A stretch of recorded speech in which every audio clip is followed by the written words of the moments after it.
একই রাস্তা বন্ধ করে 2.5-3 ঘন্টা ধরে জাম করা লোক নাকি এরা? যে পাল্লা দিতে তো আমি শহীদ মিনারে পারবো না, চলে এখানেই রাস্তায় নেমে পড়ি। যদি দম থাকে যেখানে চ্যালেঞ্জ সেখানে লাও না কি। আর আমি যদি একবার নাবি, আশা রাখি একদিন জাম থাকবে। কথা বুঝে আসছো তো নাকি?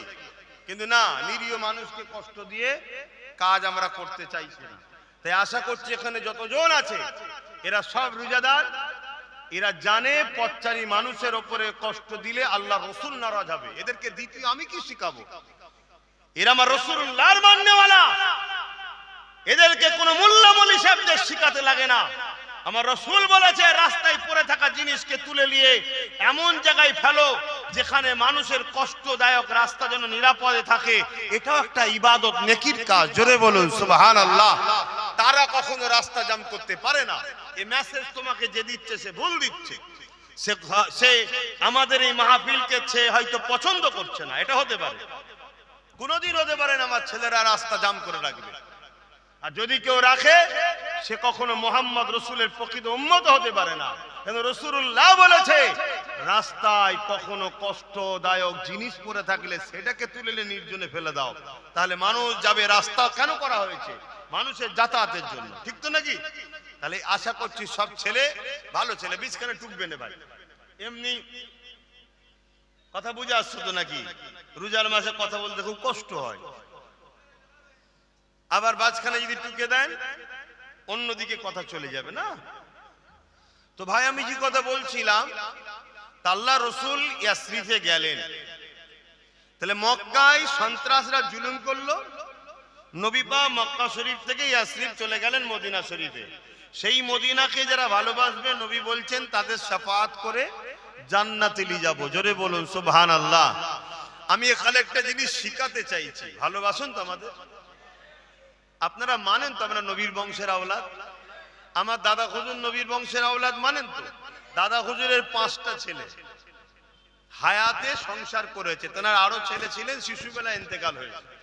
5টা হায়াত ও সংসার হয়েছে, তিনাদের 32টা ছেলে, আমরা 32টা চাচা। তা ছোট হুজুরের নসেজো সাহেবজাদা পীর আল্লামা আলী আকবর সিদ্দিকী হুজুরের ছেলে আমি। অর্থাৎ দাদা হুজুরের ছোট ছেলে জুলফিকার সিদ্দিকী ছোট হুজুর, তিনি কুরাইশ বংশের ছেলে, রাসূলুল্লাহর বংশধর। তিনার সাহেবজাদা আলী আকবর সিদ্দিকী, তিনি নবীর বংশধর। আর তিনার ছেলে আমি, নবীর বংশধর বলে মানেন তো নাকি? আমি একটা কথা আপনাদের জানাতে চাইছি, রোজার মাস দেখুন, এটা ভালোবাসার জায়গা। এখানে কাউকে পয়সা দিয়ে ভয় দেখিয়ে ভাড়া করে আনা নয়। এখানে যারা এসেছে নিজের প্রেম ভালোবাসা মসজিদে এসেছে। আমার পীরের বাচ্চা আসছে, আমার পীর ভাই আসছে, আমার বাবাজি আসছে, মুরব্বীরা, আমার মা বোনেরা, তারা সব ছেলের জন্য এসেছে, ভাইয়ের জন্য এসেছে। আমি জানতে চাইছি মদিনাকে ভালোবাসলে নবী বলছেন শাফাআত করে জান্নাতে নিয়ে যাব। হুজুর কেন? নবী বলছেন মদিনাকে আমি ভালোবাসি। তো নবী যদি মদিনাকে ভালোবাসে, আপনার কাছে সম্পদ আগে না আওলাদ আগে? আপনার কাছে সম্পদ আগে না আওলাদ আগে? একটু জোরে বলুন। আওলাদ আগে।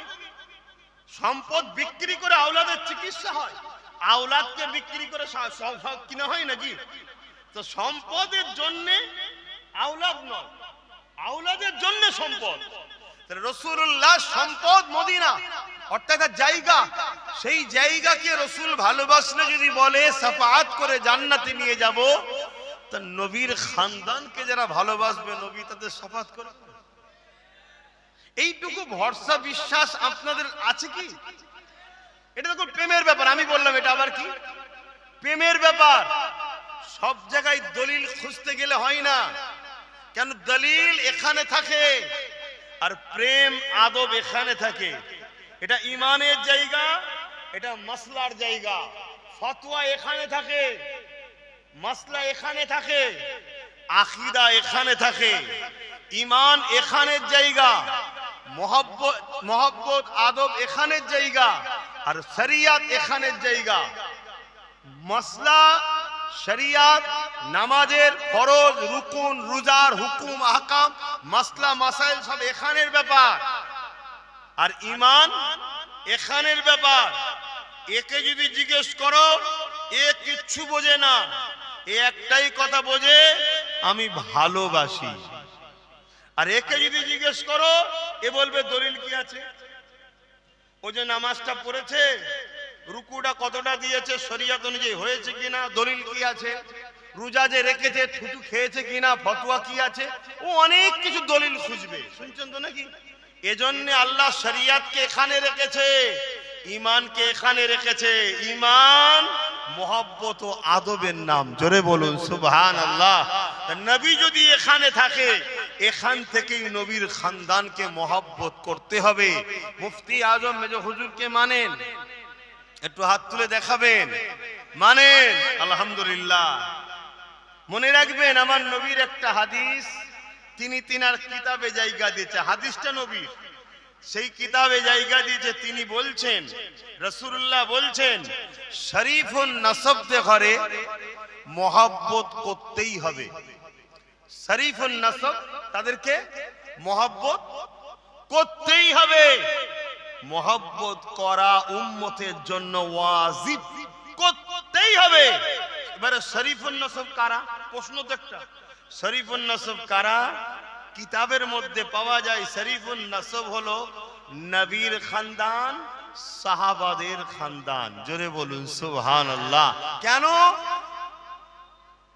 নবী হলো ঈমান, আর সাহাবারা হলো নবীর জান।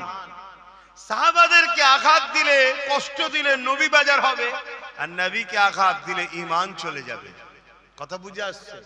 এজন্য শরীফুন নাসবদের ঘরে সম্মান মর্যাদা করতে হবে। তো যাক, আমি বদরের ময়দানে ফিরে আসছি। আল্লাহ রসুল সাহাবা হুজুরদেরকে নিয়ে বদরের ময়দানে গেলেন, 313 জন মাত্র।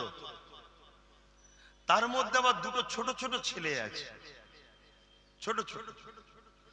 যে ছেলে দুটোর জুতোর পায়ের ধুলোর উপযুক্ত আব্বাস সিদ্দিকী নয়। কথা মাথায় ঢুকছে? হ্যাঁ, তারা সাহাবা। হায় হায় হায় হায়। কিন্তু তখন তিনাদের বয়স ছিল ছোট ছোট। আল্লাহ নবী কাঁটা সিধে করছে, দেখছে। প্রথম নবী কিন্তু গিয়ে মীমাংসা করতে চেয়েছে। খুব ভালো করে শোনেন, নবী প্রথম মীমাংসা চেয়েছে। ইসলাম সর্বসময় শান্তির কথা বলেছে, কিন্তু সন্ত্রাস যখন বোঝেনে, সন্ত্রাস মুক্ত সমাজ গড়ার জন্য, কেন সন্ত্রাস থাকলে শান্তি হতে পারে না, তখন নবী সন্ত্রাসদের বিরুদ্ধে যুদ্ধও করেছে। জোরে বলুন সুবহানাল্লাহ। আল্লাহ নবী আবু জেহেলকে বুঝিয়েছে, আবু জেহেল, তুমি তো আমাকে মক্কা থেকে তাড়িয়ে দিলে, মারতে চেয়েছিলে, আমি মক্কা ছেড়ে চলে এসেছি, তুমি আবার ইয়াসরিব মদিনাতে এসে কেন জুলুম করছো? এবং রমজান মাস, তুমি ঘরে ফিরে যাও, ঘরে ফিরে যাও।